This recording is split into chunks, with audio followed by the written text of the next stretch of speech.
Hello, I'm Miss McLean, I'm Mrs. Walsh. And I'm Miss Han. and we're here to share some college information with you. One of the things to take into consideration when you're visiting the college campus is walk around and take a tour, look at the surrounding communities. You can schedule an interview and take a walk and check out the campus. Some of the things you can consider are the library and what they have to offer, the athletics, what type of housing you have to choose from, the dining areas, security if you feel safe, and research labs. Also, you want to feel what kind of vibe do you get on campus? What are the students doing? You can meet your future classmates and ask the students questions. Some helpful hints for the campus visit: make sure you schedule your tour, take pictures and notes, check out the surrounding community, and inquire about future events. On-campus interviews are most often done by an admissions officer, but can sometimes be done by a student. Off-campus interviews are typically conducted by alums or admissions officers who are traveling to various cities, and virtual interviews are a great option for students who are not available to visit the campus.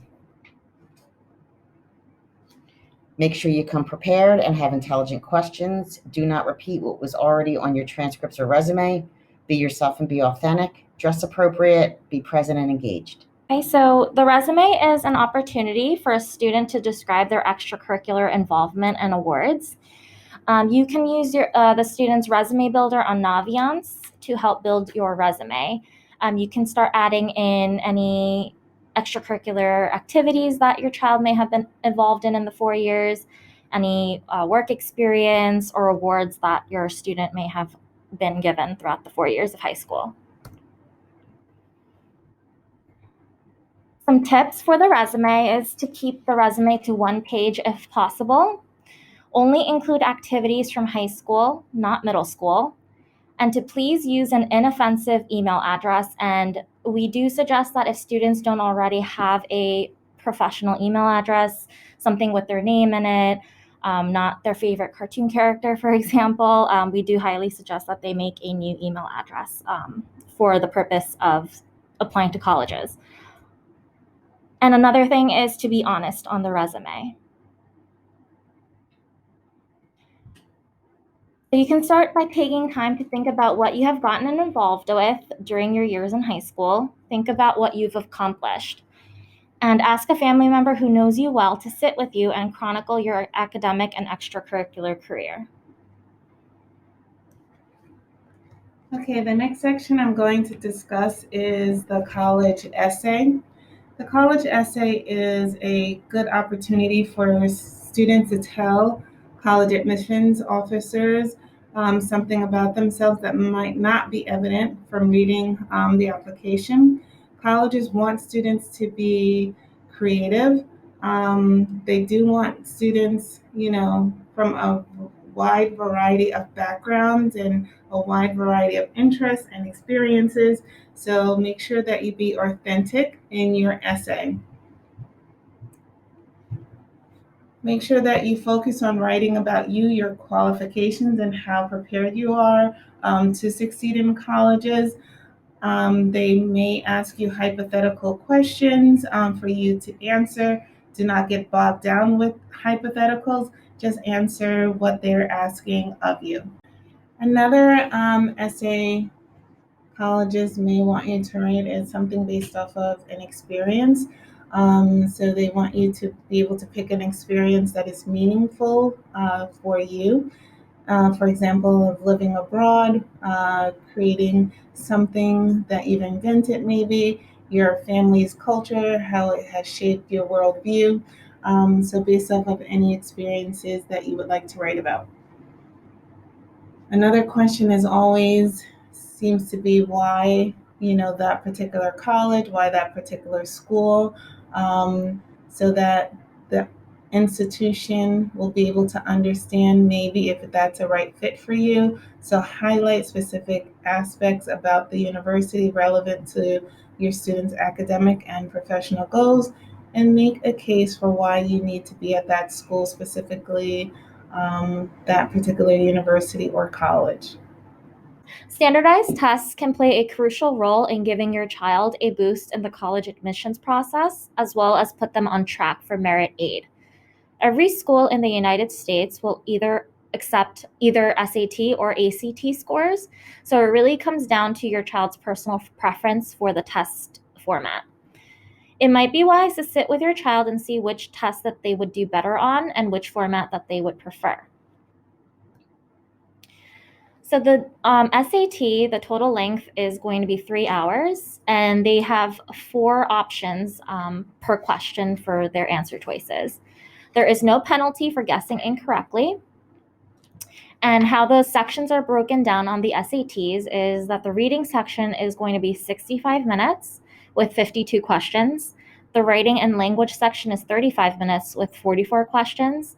There is a math with no calculator section for 25 minutes with 20 questions. And then there is another math section with the calculator for 55 minutes with 38 questions. So the SAT, their weighting is that the math is 50% of the total score.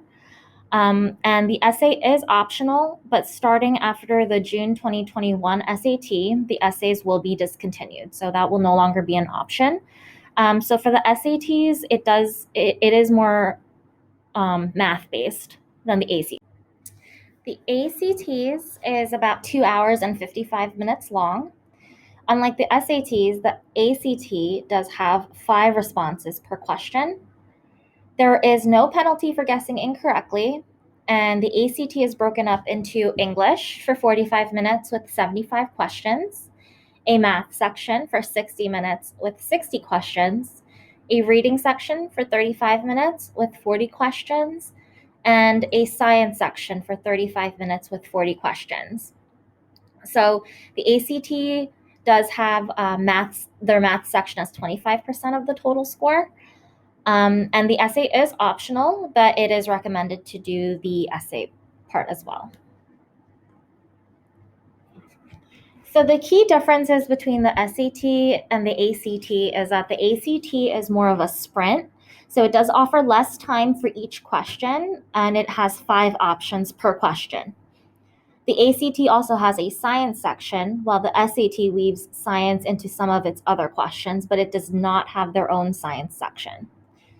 The SAT has 4 options per question, which gives students slightly better odds in guessing on the SAT.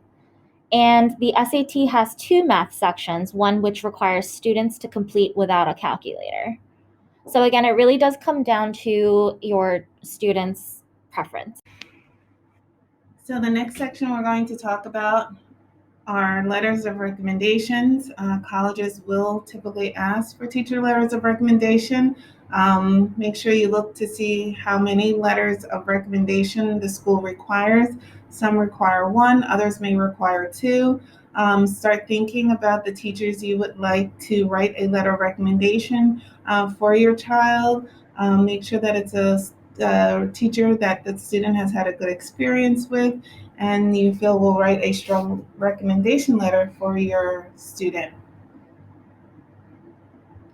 Once a teacher agrees to write the letter of recommendation for you, make sure you go into Naviance and request the letter by clicking on College's Home tab.